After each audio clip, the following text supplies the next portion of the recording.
partir de agora, você ouve o podcast semanal Cooperadores da Verdade, com Rodrigo e Maria Carolina Raimann, apologética católica pela hermenêutica da continuidade.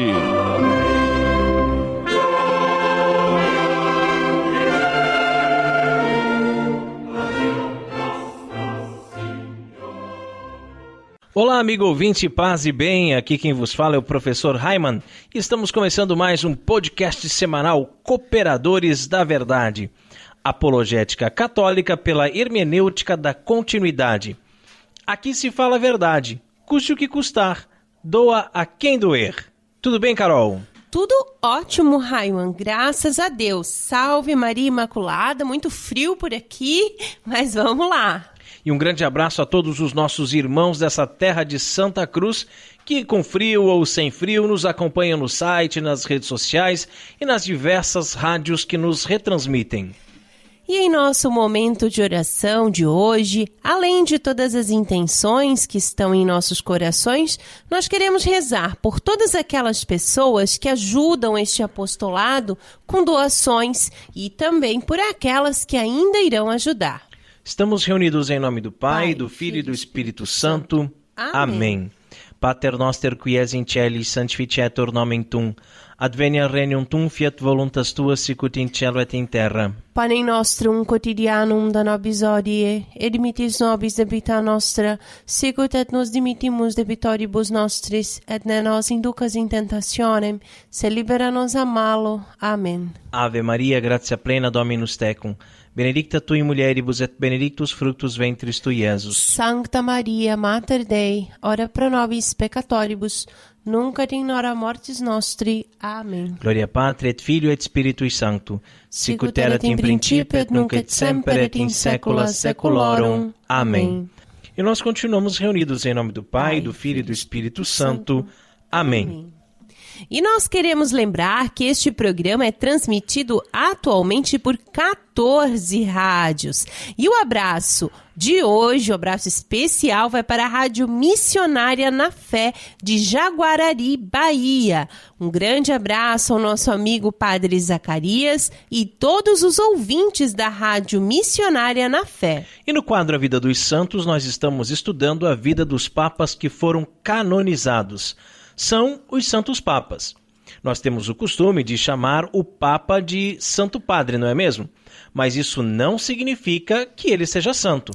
Na história da Igreja, nós já tivemos 265 papas. Francisco é o Papa de número 266, mas nem metade deles foi considerado santo. Aliás, há alguns muito pelo contrário, não é mesmo?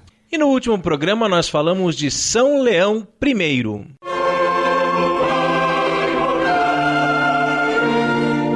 A vida dos santos. Carol, quem foi o Santo Papa escolhido para o programa de hoje? O santo de hoje, Raimann, é Santo Hilário. Conta para o povo então, Carol, um pouquinho sobre a vida de Santo Hilário. Nascido na Sardenha, Itália, em 415, Hilário inclinou-se à vida religiosa. Não se conhece muito sobre a sua vida antes da sua carreira eclesiástica, mas como membro da igreja foi um religioso de destaque. Hilário foi sucessor do Papa Leão I, que faleceu em 461, no dia 19 de novembro do mesmo ano. O conclave decidiu por Hilário para ser o novo Supremo Pontífice. Ainda antes de se tornar Papa, Hilário era muito próximo de Leão I e seu homem de confiança. Chegou, inclusive, a representar o próprio Papa no Concílio de Éfeso, demonstrando oposição ao monofisismo e lutando pelos direitos da Igreja.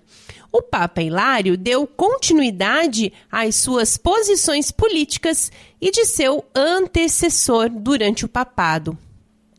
Confirmou 3 concílios e defendeu a supremacia da Igreja Católica em um momento que bispos da Espanha e da Gália semeavam tendências autônomas. Como parte desse embate, criou um vicariato na Espanha que o ajudou a demonstrar a supremacia da Igreja e também formar mais religiosos. Nesse sentido, foram criados vários conventos em Roma. Severo e religioso convicto do poder cultural do catolicismo, Hilário exerceu seu papado durante quase 7 anos. Ele faleceu no dia 29 de fevereiro de 468 em Roma e foi enterrado na Igreja São Lourenço, fora dos muros. Santo Hilário, rogai por nós. Encontre os Cooperadores da Verdade nas principais redes sociais: Twitter, Instagram, SoundCloud, Facebook e YouTube, como Os Cooperadores. E não se esqueça também de visitar o nosso site, cooperadoresdaverdade.com. Livraria Católica Auxílio dos Cristãos. Artigos religiosos. A Livraria Auxílio dos Cristãos fica na Praça Governador Irineu Bornhausen, centro de Itajaí, no estacionamento da Igreja Matriz do Santíssimo Sacramento. Calendários, bíblias, livros, artigos litúrgicos, camisetas, cartões, presépios, crucifixos, imagens sacras, CDs, DVDs e muito mais. Telefone 3349-0692. 3349-0692. Livraria Auxílio dos Cristãos. 21 anos de tradição. Carol, qual é o conselho de Padre Pio para nós no programa de hoje? De que vale perder-se em vãos temores?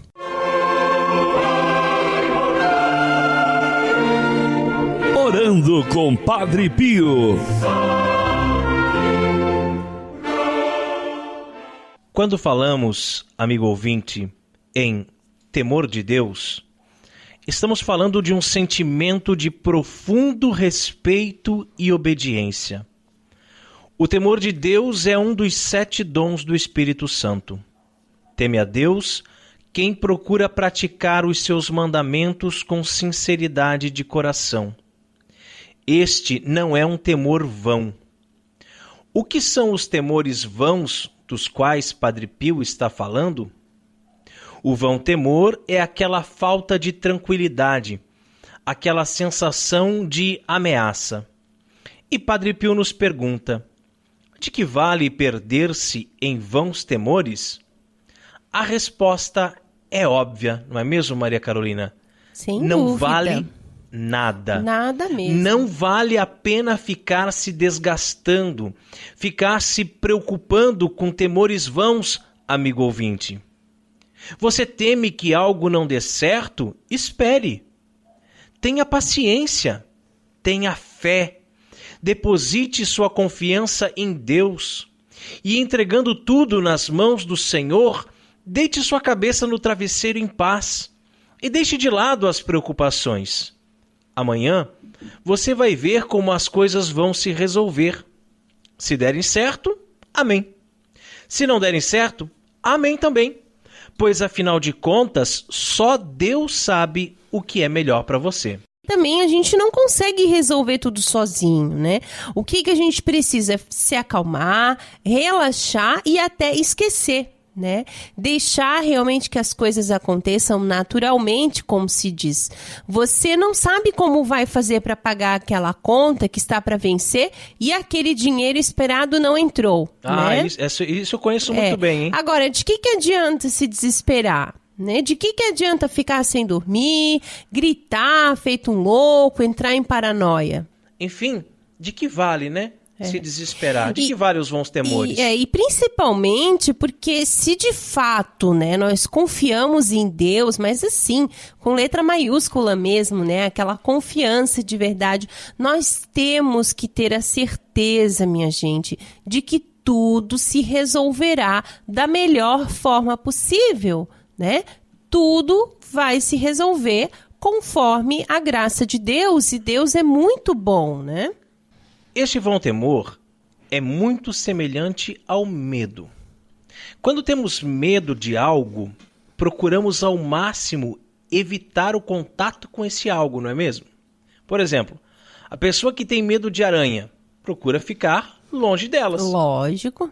Mas no vão temor, você tem um medo de uma realidade que você nem sabe se vai acontecer. Por exemplo, começou a chover forte. Você tem medo de enchentes, mas você nem sabe se vai dar uma enchente ou não.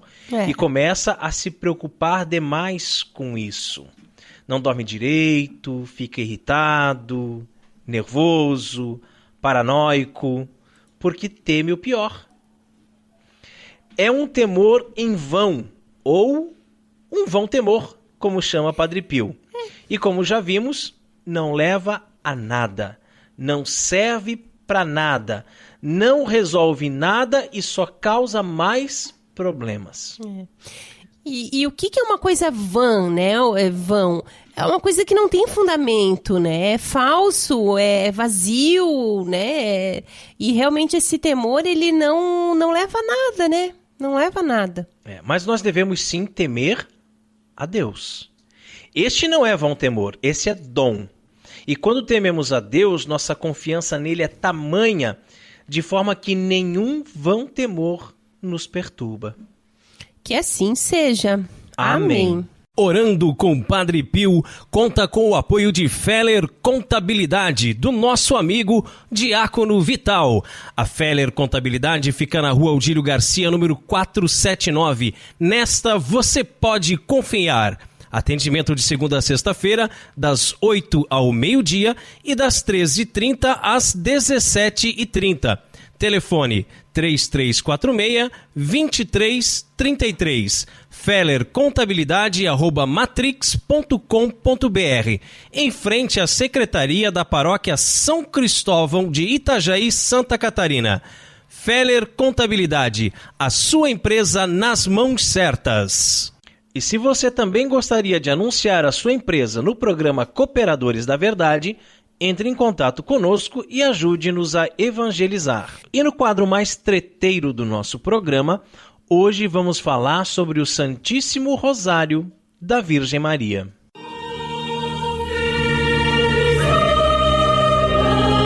A hora da treta.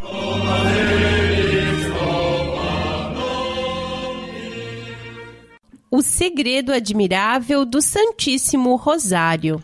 O Rosário da Virgem Maria, por sua simplicidade e profundidade, é uma das orações mais queridas dos fiéis e mais estimuladas pelo magistério da Igreja. Você sabia, Maria Carolina? Sim. Longe de ser uma simples prática de piedade popular, própria de beatas e gente simples, como alguns pensam, o Rosário constitui um caminho espiritual riquíssimo, através do qual Deus nos quer conduzir a todos, pelas mãos de Maria Santíssima, à íntima união com Jesus Cristo, seu Filho encarnado.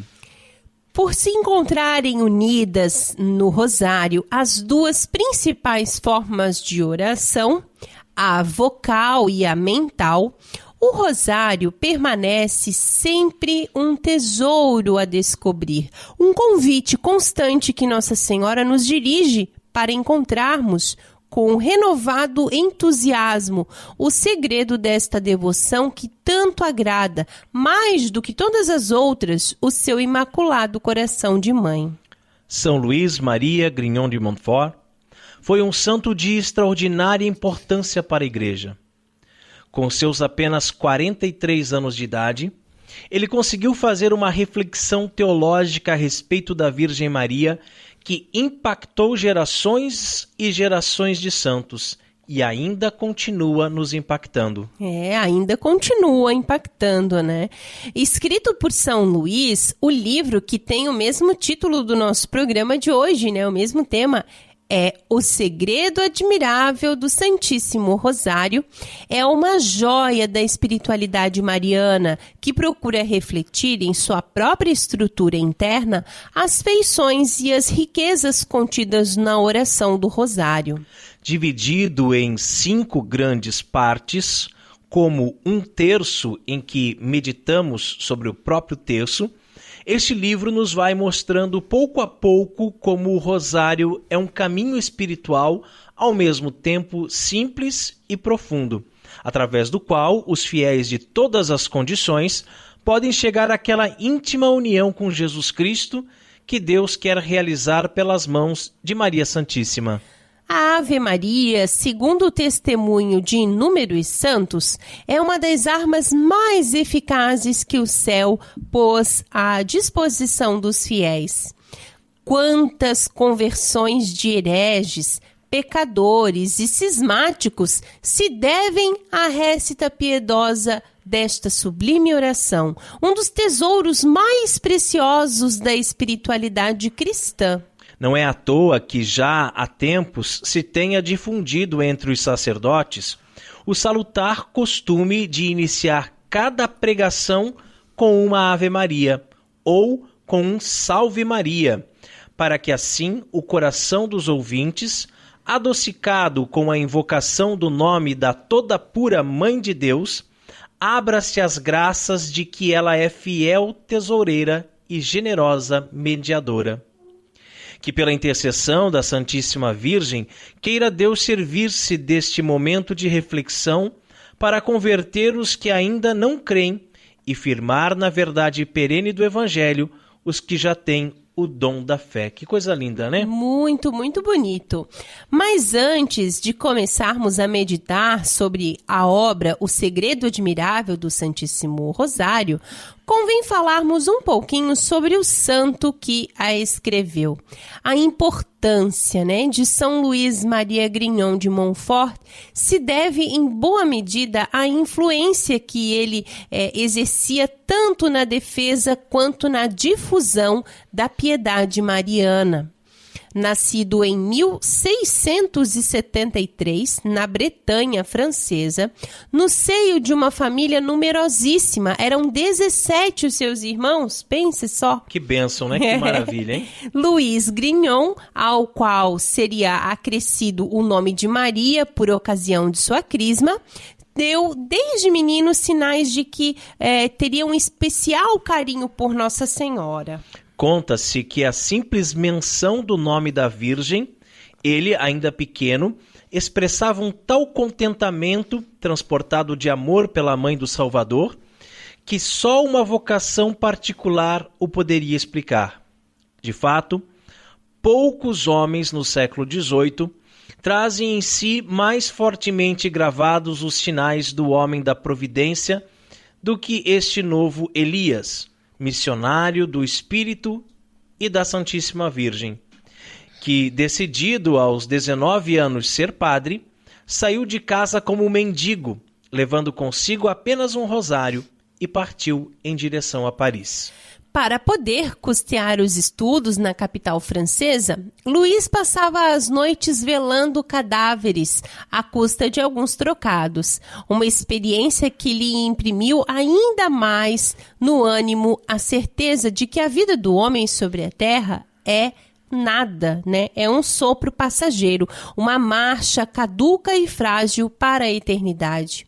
Ele ingressou no seminário de São Sulpício, no qual suportou pacientemente e com espírito de sacrifício a incompreensão dos formadores e a perseguição dos colegas. Recebeu ali uma sólida formação teológica e, uma vez ordenado sacerdote, retornou para a Bretanha como missionário. O clero local, no entanto, desgostou-se do seu estilo apaixonado de anunciar o Evangelho. Suas prédicas, seus escritos, sua conversão, com efeito, eram impregnados de profecias e de visões antecipadas das últimas eras da Igreja. Por isso, viu-se como obrigado a ir a Roma, pedir ao pontífice Clemente XI que lhe aprovasse a missão, o qual não só aprovou, como o fez ainda pregador apostólico na França, autorizando-o assim a pregar em toda a sua terra natal, já tão maltratada pelo jansenismo. Ele morreu aos 43 anos de idade em 1716, com menos de 20 anos de sacerdócio, mas com a abundância de frutos de um São Vicente Ferrer e um Santo Antônio de Pádua, né? Ele impregnou a todos por onde passou de um profundo e entranhado amor a Deus, de uma dedicada observância do Evangelho, de uma fervorosa vida de sacrifícios e abnegação, de uma confiança total no poder maternal da bem-aventurada, sempre Virgem Maria.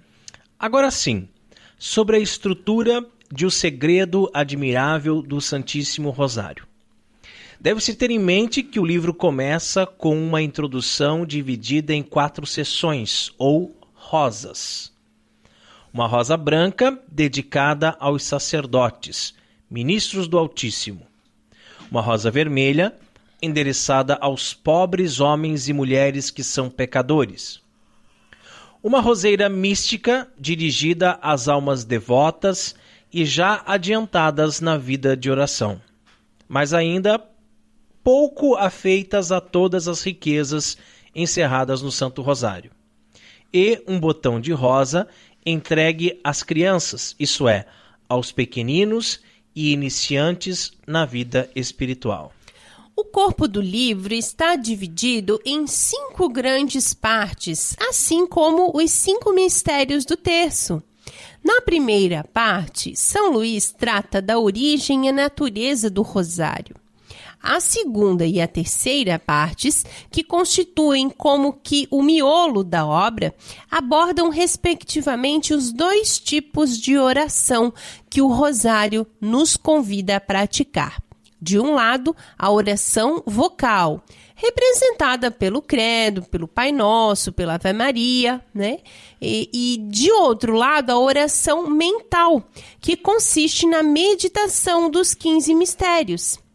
A quarta parte do livro reúne uma série de testemunhos sobre as maravilhas de conversão e os prodígios espirituais que Deus tem se dignado operar pela intercessão de Maria Santíssima, a quem tanto agrada a oração do Rosário.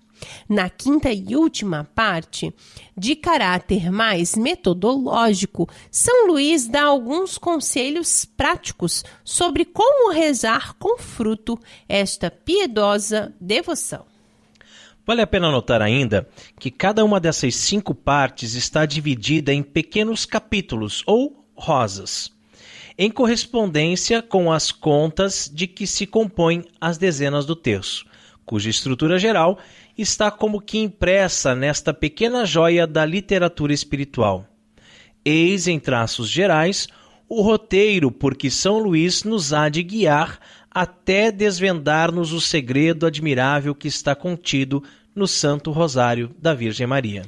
E como o Raimann falou um tempo atrás, São Luís Maria Grignon de Montfort abre o seu livro dirigindo-se a 4 tipos de leitores. Aos sacerdotes, entrega uma rosa branca, aos pecadores, uma rosa vermelha, às almas devotas e adiantadas, uma roseira mística, e às crianças, aos pequeninos, um botão de rosa.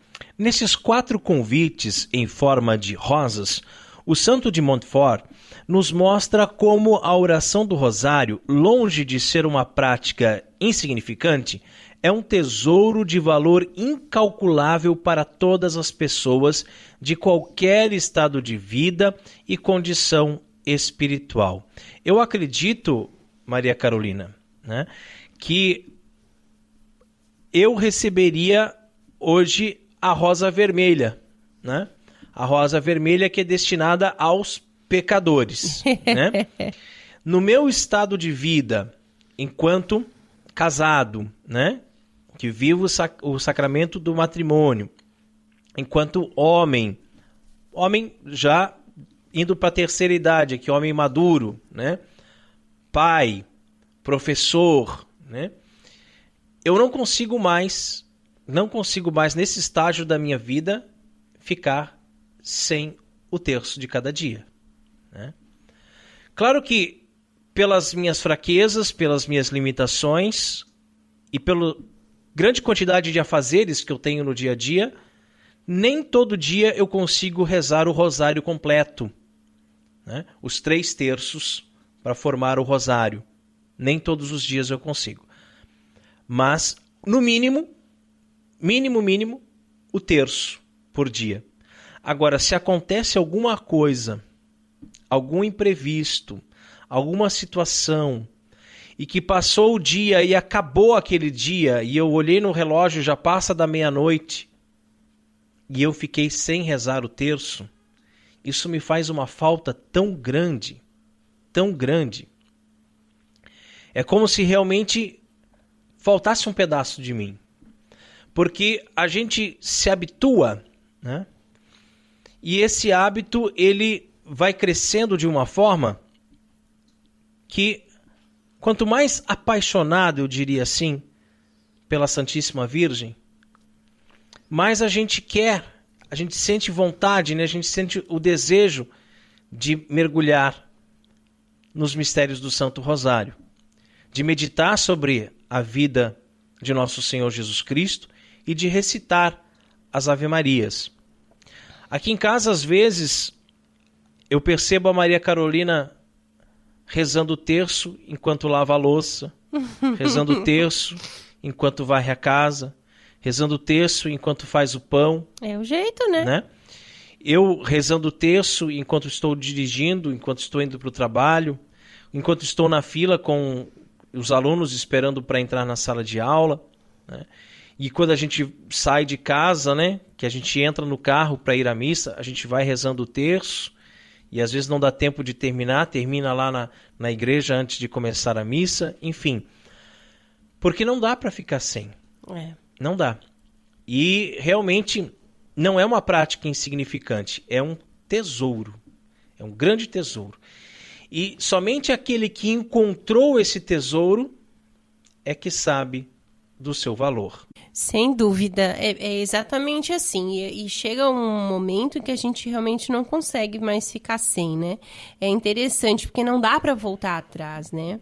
Agora vamos falar um pouquinho, então, sobre esses 4, essa abertura do livro, então, de São Luís Maria, que fala, então, vamos começar a falar sobre cada um deles, né?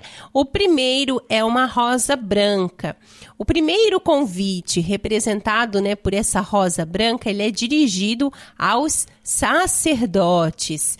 E a razão disto é que na época em que o livro, O Segredo, foi escrito, a oração do Rosário contava com a pouca estima de parte expressiva dos padres e diretores de almas, quer por se tratar de uma devoção muito simples, difundida sobretudo entre os iletrados.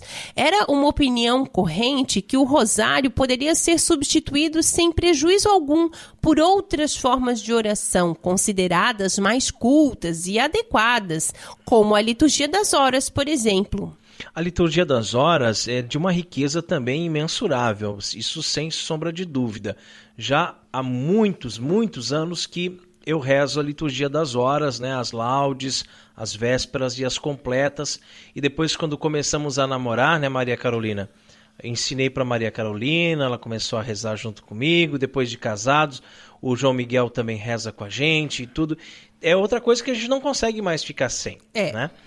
Mas isso não dispensa o rosário. Né? Não dispensa. O rosário, porque a gente poderia dizer assim que a gente tem várias devoções, né?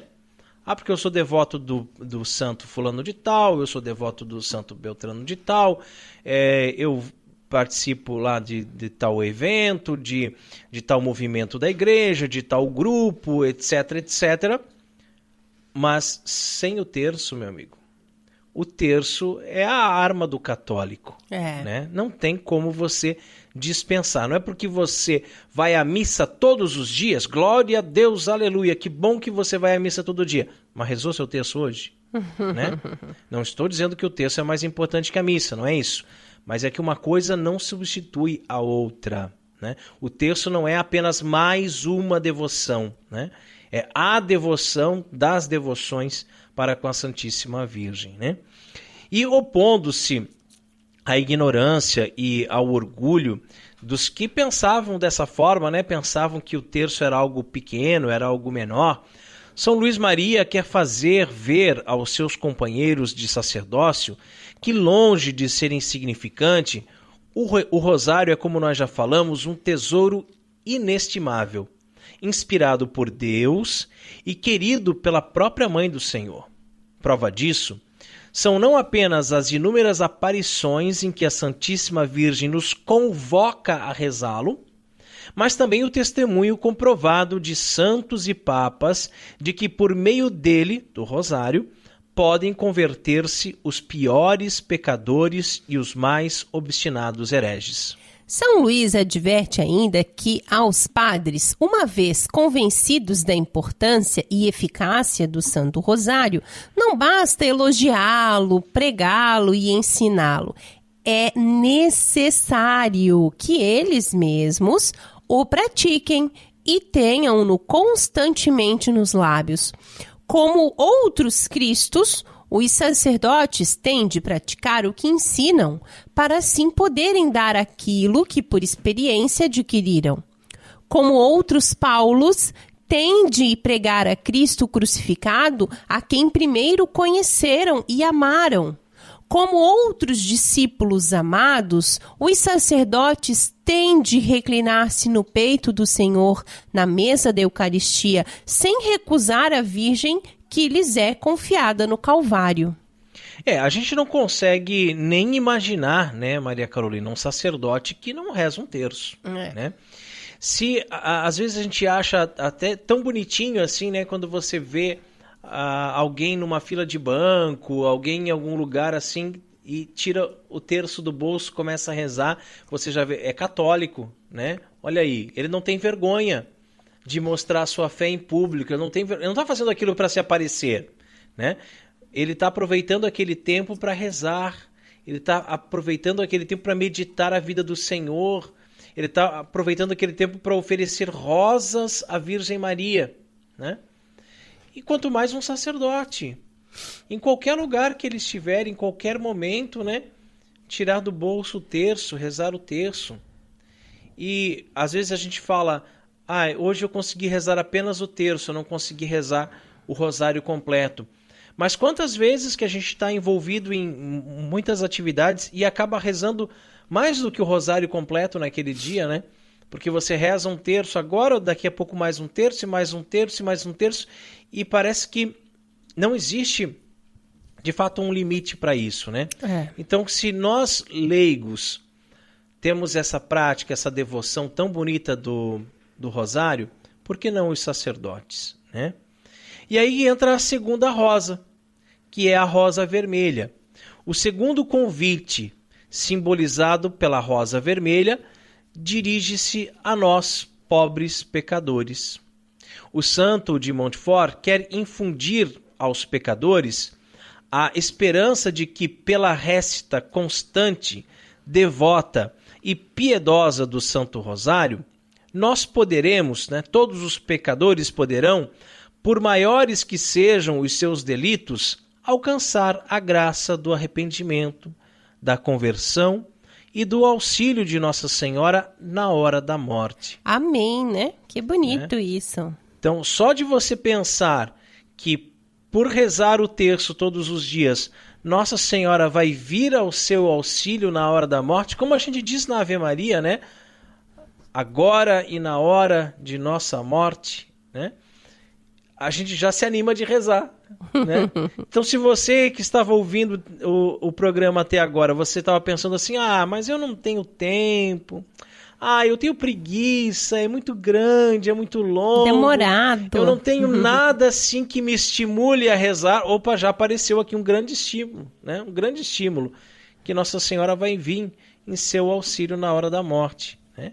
Rezado fielmente todos os dias, o rosário é como uma garantia seguríssima de que lograremos a incorruptível coroa da glória. E em terceiro convite é uma roseira mística, né? E sob a forma de uma roseira mística, neste terceiro convite, o autor autor fala às almas devotas que andam na luz do Espírito, ou seja, aos fiéis já adiantados na vida espiritual. Este convite nos recorda que a oração do Rosário não é, sob nenhum aspecto, incompatível com as formas mais íntimas e profundas de rezar, nem se apresenta como um obstáculo para adentrarmos em águas mais profundas na vida de santidade. Basta-nos pensar, para tomar um exemplo recente, num místico como São Padre Pio de Pietrelcina, que tanto apreço tinha a esta devoção, né? Que chegava a rezá-la ao menos 15 vezes por dia. Imagina, né? Este santo sacerdote é, de fato, a prova cabal de que quanto mais santa é uma alma, mais amor ela tem ao rosário. É verdade, Maria Carolina. E olha que no passado nós fazíamos no grupo de jovens muitas adorações ao Santíssimo Sacramento e sempre tinham aquelas senhorinhas que estavam lá diante do sacrário com o terço na mão, né, rezando o terço. E eu pensava assim, aqui não é hora de rezar o terço, aqui não é local para rezar o terço.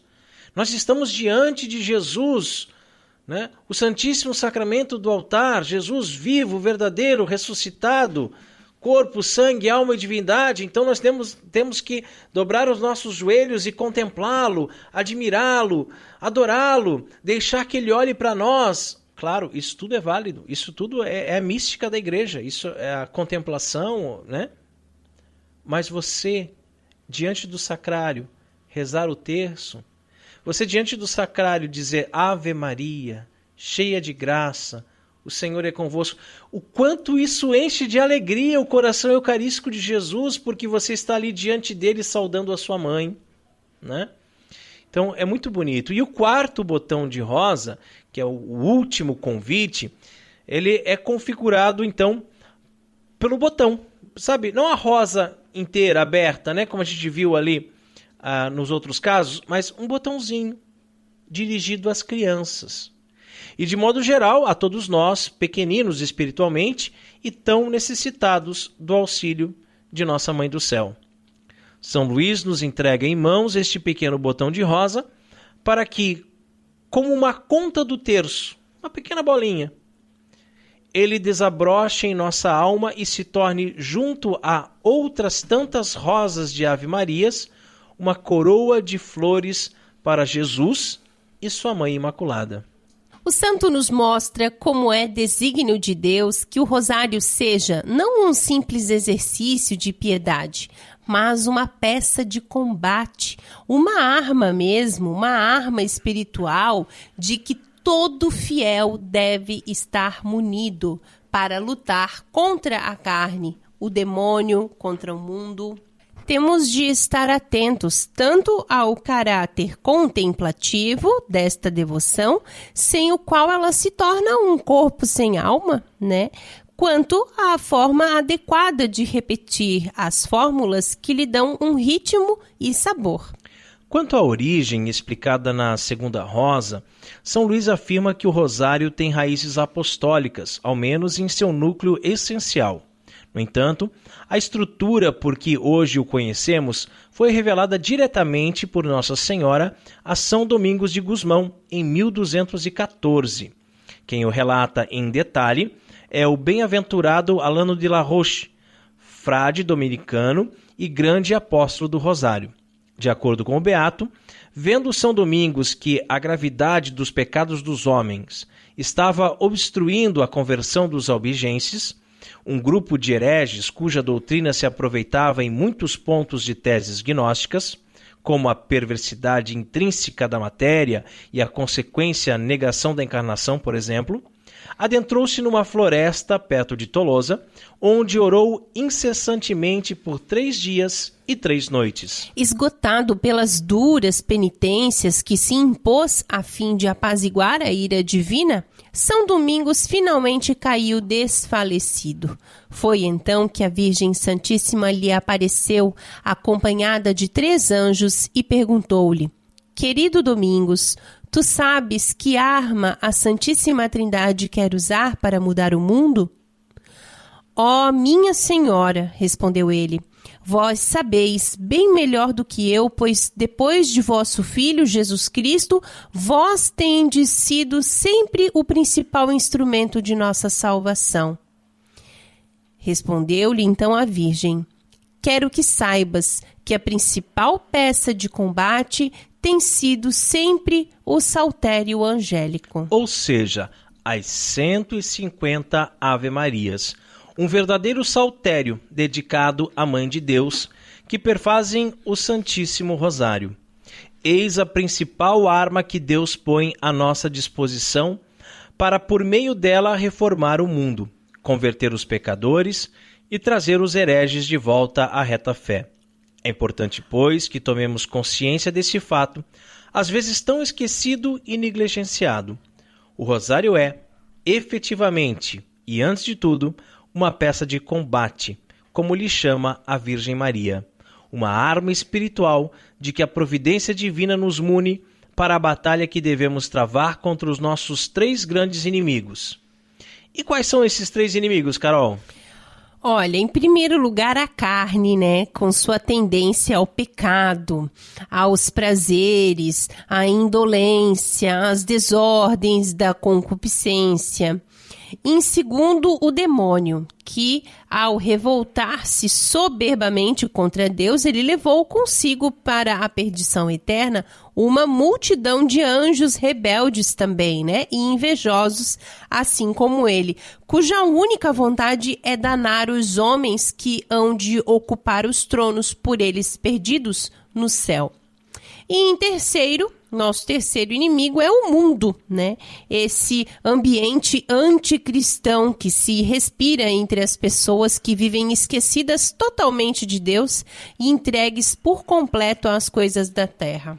E o valor dessa arma poderosíssima se deve a que, nas palavras da própria Mãe de Deus, ela é a pedra fundamental do Novo Testamento. Pois as Ave-Marias que repetimos no Rosário não são mais do que aquelas palavras com que o arcanjo Gabriel anunciou à Virgem Santíssima a encarnação em seu puríssimo seio do Filho de Deus. Ave cheia de graça, o Senhor é contigo. Não temas, Maria, pois encontraste graça diante de Deus. Eis que conceberás e darás à luz um filho, a quem servirá toda criatura e a cujo nome, Jesus, há de dobrar-se todo o joelho no céu, na terra e nos infernos. Rezar a Ave Maria, na qual está contido todo o desígnio salvífico pelo qual Deus nos resgatou da sujeição à morte eterna, é lançar ao rosto de Satanás a verdade insuportável para ele e os seus sequazes, de que o seu reino foi destruído pelo Filho do Homem e a sua cabeça esmagada pelos pés da Imaculada, a nova Eva, a mãe daquele que é o fundamento da nova e eterna aliança. Imagina, se a gente pensar, né, que Deus se fez homem, né, se fez carne através de uma mulher, né, isso é muito forte, né? É dela, lógico. Né? E aí, se a gente imagina, Jesus é a palavra de Deus, né? Jesus é o verbo encarnado. E como que esse verbo encarnou?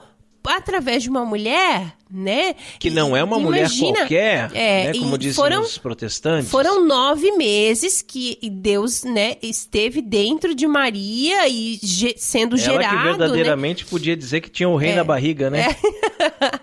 Né? Imagina que coisa forte isso, né? E da gente imaginar que cada Ave Maria a gente realmente está relembrando isso, né? E que tudo Jesus precisou dela, né? Para todos os cuidados, né? Quem é que dava banho nele? Quem é que trocava, né? A fralda, digamos assim, o leite materno, né? Foi alimentado por ela, né? Enfim, como que pode ser considerado uma mulher qualquer, Imagina, né? Então, se isso é insuportável para Satanás, né? Não poderia ser insuportável para os cristãos. Por que será que tem tantos protestantes que veem isso como uma verdade insuportável, né? De fato, assim, não existe nada, né, que humilhe mais a antiga serpente, né, e ao encardido, porque ele sempre quis se exaltar, né? É verdade. E a prática do rosário compõe-se de duas formas de oração, como nós já falamos, a mental e a vocal. Esta última consiste na récita do credo, com o qual exercemos a virtude da fé. O Pai Nosso, instituído pelo próprio Filho de Deus, a Ave Maria, com a qual exaltamos a grandeza de Nossa Senhora, e o Glória, expressão de nossa submissão à Santíssima Trindade. Na segunda parte, né, ou dezena do livro, em que se explicam as orações vocais de que o rosário está constituído, não percamos de vista, como dito anteriormente, que essa devoção, para ser completa e dar todos os frutos de que é capaz, compõe-se essencialmente de 2 tipos de oração, de forma que a meditação, ou seja, a oração mental dos mistérios da vida de Cristo e de sua Mãe Santíssima, deve perpassar e preencher a repetição, isso é, a oração vocal das fórmulas que a acompanham. Isso a gente parece estar sendo bem repetitivo nesse ponto, porque nós sabemos que existem muitas pessoas que rezam o terço somente dizendo as Ave-Marias e os Pai Nossos, que não meditam sobre a vida de Nosso Senhor. Por isso que é importante enfatizarmos isso. E é uma coisa que eu pego muito no pé do Miguel, né? O nosso filho de 9 anos, e eu falo sempre para ele isso. A gente está meditando um mistério, então em cada Ave Maria que a gente rezar, cada oração daquela dezena, a gente vai voltar a lembrar daquela cena. A Exato. gente tem que voltar a meditar. E essa, né, é o que São Luís Maria explica pra gente, que essa é relação intrínseca entre o que você está falando, repetindo ali, Pai Nosso, Ave Maria, Credo, e o que você está meditando, né? Então, cada mistério, ele exige esse pensamento, né? E por isso é importante que a recitação do rosário, ela seja feita num ritmo tranquilo e sereno, né? Favorável, digamos assim, a uma certa demora em pensar, né? A fim de que a inteligência e a imaginação possam fixar-nos nos mistérios contemplados, né? Saboreando-os, degustando-os e, a exemplo de Maria, conservando-os e ponderando-os no nosso coração. E eu sempre falo que eu não aceito, né, do Miguel, quando a gente está rezando junto, que ele esqueça. Qual que é agora? Qual que é o mistério? Não pode se esquecer, né? Eu sempre pego no pé dele com relação a isso. A gente acabou de falar do segundo mistério luminoso. Qual o segundo mistério luminoso? E ele responde. Então, a gente tem que meditar aquele mistério, né? É verdade. E assim, não podemos fazer também da récita uma coisa mecânica, automática e rápida para acabar logo, Ave Maria, Ave Maria, Ave Maria, né? Acabar logo. E assim, eu acredito que todos que nos escutam sabem rezar o terço, mas nunca é demais, né? A gente reforçar. Nós começamos o rosário lá na cruz, né? Segurando a cruz, recitando o credo, né? Com o propósito de suscitar em nós a virtude da fé, raiz, base e começo de todas as virtudes cristãs, de todas as virtudes eternas e também de todas as orações que são do agrado de Deus. Pois quem quer aproximar-se dele deve, antes de tudo, crer no que ele nos manda, né? No que ele nos manda crer, e honrar os mistérios todos de nossa santa fé católica. Ora, sem a fé é impossível agradar a Deus, pois para se chegar a Ele é necessário que se creia primeiro que Ele existe e que recompensa os que o procuram. Nós lemos na Epístola aos Hebreus, né? A recitação do credo, portanto, ao mesmo tempo que dá expressão à obediência que devemos a Deus com nossa inteligência e nossa vontade, ela afirma-nos na fé eclesial, porque no credo estão compendiados os principais pontos do que crê e do que ensina a Santa Igreja Católica Apostólica Romana, a quem o Filho de Deus encarnado confiou a missão de custodiar o sagrado depósito das verdades que ele mesmo, infalível e sumamente veraz, lhe revelou. Antes de explicar em detalhe as riquezas contidas na oração do Pai Nosso e da Ave Maria, São Luís Maria faz questão de dar-nos um conselho que nunca foi tão atual quanto necessário. É importante dizer-lhe que ao rezarmos o rosário, sejamos firmes na fé e constantes em nosso propósito, não buscando nessa devoção tão grata à Virgem Maria consolações espirituais.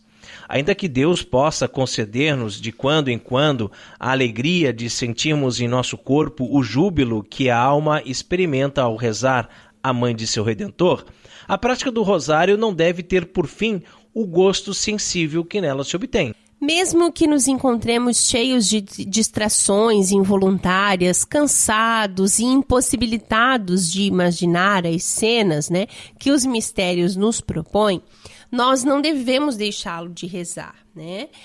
Nem gosto, nem consolo, nem suspiros, nem arroubos, nem lágrimas ou a atenção contínua da imaginação são necessários. Escreve desta forma o Santo de Montfort. A fé e a boa intenção são suficientes. Nem o desgosto de alma, às vezes oprimida por tristezas e melancolias, deve levar-nos a abandonar, ainda que por um só dia, essa prática tão salutar. Mesmo que nada sintamos, fadigados sob o peso de distrações ou do tédio deste desterro, não tenhamos dúvida alguma de que cada Ave Maria nossa, prolongando os louvores de Santa Isabel, a Mãe de seu Senhor, há de alegrar tanto o coração imaculado de Nossa Senhora, que ela, assunta em corpo e alma à glória do paraíso, prolonga por sua vez o cântico do Magnificat, que prorrompera outrora de seus lábios em louvor daquele que fez nela maravilhas. Eu fiquei emocionada. Desculpa. Eu achei muito bonito isso. Creiamos então com firmeza que o nosso humilde rosário, ainda que recitado com dificuldade, ele ressoa no céu e move nossa Mãe querida a clamar de júbilo. Minha alma glorifica ao Senhor, o meu espírito exulta de alegria em Deus, meu Salvador, porque olhou para sua pobre serva. E vamos imaginar assim, se cada rosário que nós rezarmos aqui na Terra for um buquê de flores, para Nossa Senhora, e imagina na hora da nossa morte, então, Maria chegar com todos esses buquês que a gente entregou a ela, Que lindo que deve ser. E como aceitou o de Isabel, ela aceita também o nosso modesto elogio e o refere àquele que é poderoso e cujo nome é santo. Com as contas do terço em mãos, saibamos que o pobre amor que pomos em cada Pai Nosso, em cada saudação angélica, tem como resposta os louvores e súplicas ardentes de caridade que em nosso favor a Mãe de Cristo dirige a Deus, amando-o com um amor que nós, degredados filhos de Eva, não somos capazes de lhe dar.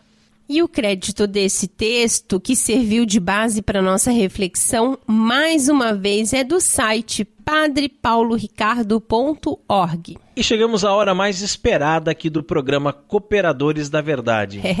Os puritanos piram, hein?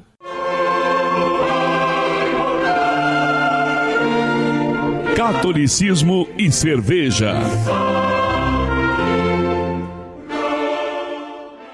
E a cerveja de hoje é uma Heimann Beer Pilsen, a prima maracujá. Você ouviu direito, é uma Heimann Beer, a cerveja feita pelo professor Heimann.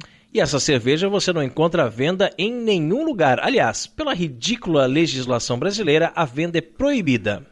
As cervejas Heimann Beer, elas são produzidas apenas para consumo próprio e para deleite de alguns amigos. Então é uma cerveja do tipo Pilsner, da família Lager, com 4,6% de teor alcoólico. A temperatura ideal de consumo é entre 0 e 4 graus. O amargor é apenas 12, está disponível em garrafas de 600 ml.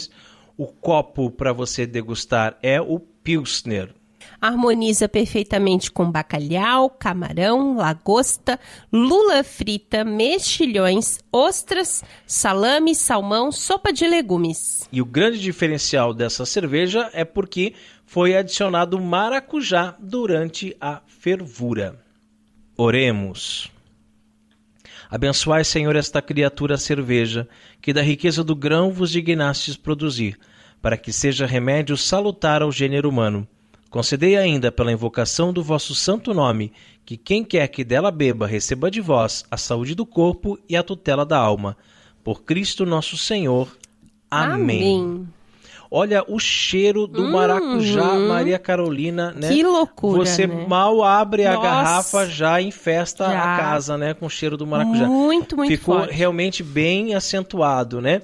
É bem diferente de algumas cervejas que a gente toma por aí que prometem ter uma determinada fruta e que a gente fica naquela esperança e não dá, né? Ou não tem o cheiro, né? Ou tem um pouquinho, mas não lembra o gosto. Diferente do estilo Pilsner, né?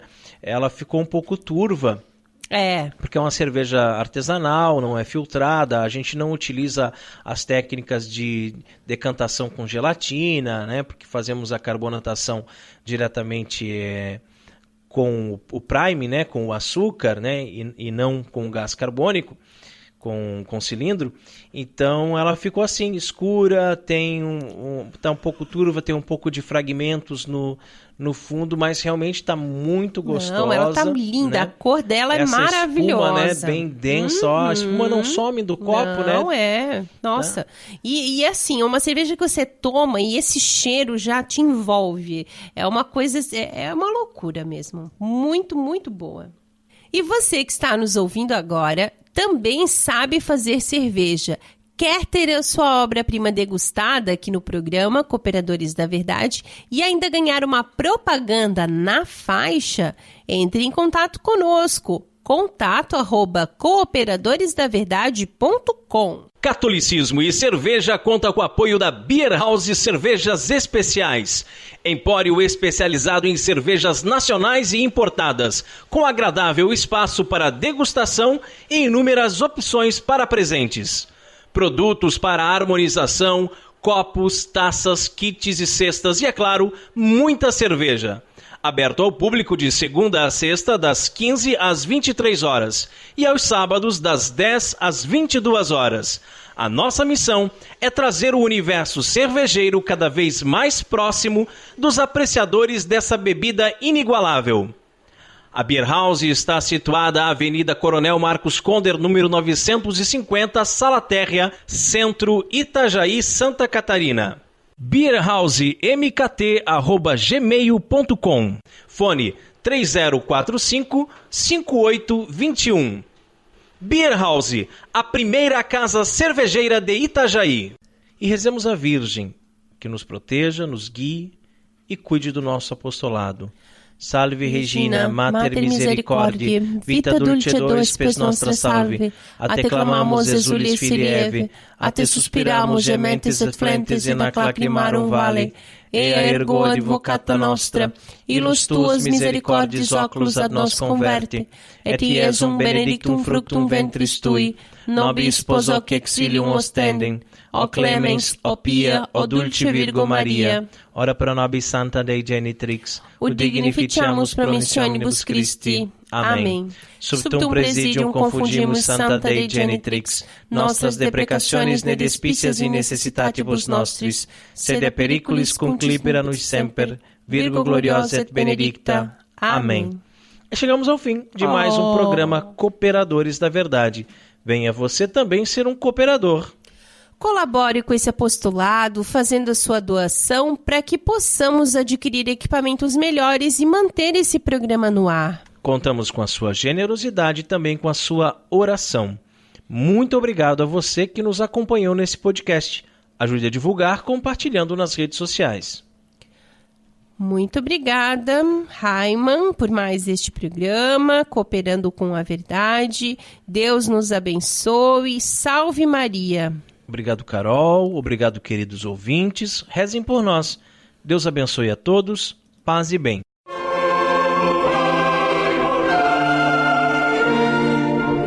Você ouviu Cooperadores da Verdade, com Rodrigo e Maria Carolina Raiman. Apologética católica pela hermenêutica da continuidade.